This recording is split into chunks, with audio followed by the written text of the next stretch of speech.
Ассалаумағалейкум қазақ елі, сіздермен бірге Сайлау Сағындықұлы.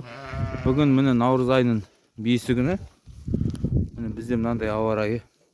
Кеше қатты жаңбыр болды. Күн ұзаққа.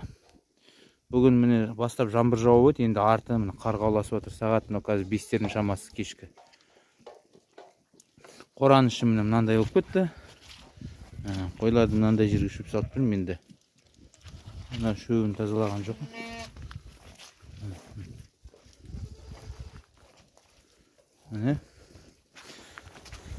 Сосын менде тағы бір жаңалық.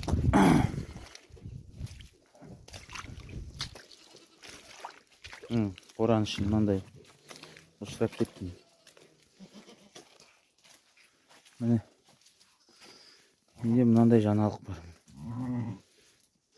Бүгін міне бір қойым туды.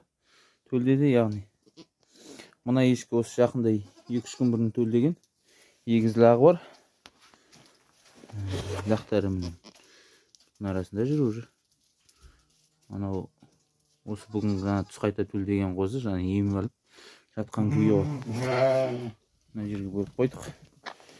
Мына қойлар жем жеп жүрген қойлар ғой. Мен былай жүрсем былай жүреді. Артынан қайда барсам сонда баратын қойлар ғой. Артынан. Мына енді білмейін алдып тұрған. Тойындап жүрмеген. Бұл да бірден. Мына екі лақпен мына қой мен артында қуып жүр. Мынау бар еще. Мынау бар. Бірақтар ғой былайша айтқанда. Бізде осы бұл шырақ әзірге. Міне ертең бір минус температуралар бар. Сиырлар негіз далаға кетіп қалды. Тек мына туған сиыр ғана келіп тұрмын. Оған жемін беріп, бұзауын қосып қойдық. Бұған да шөп салып тұра керек.